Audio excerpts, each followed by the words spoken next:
তোমরা আমার উপর বিশ্বাস আছে? আমি প্রধানমন্ত্রিত্ব চাই না, আমরা দেশের মানুষের অধিকার চাই।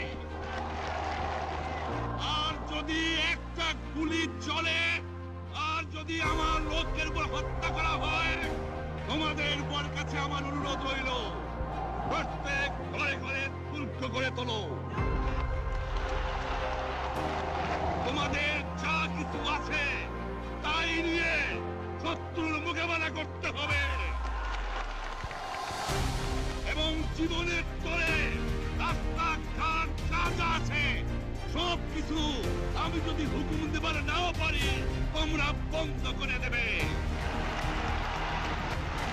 তোমরা আমার ভাই, তোমরা পাড়াকে থাকো, কেউ তোমাদের কিছু বলবে না, কিন্তু আর আমার বুকের পর গুলি চালাবার চেষ্টা করো না, ভালো হবে না। 7 কোটি মানুষকে দাবায় রাখতে পারবো না।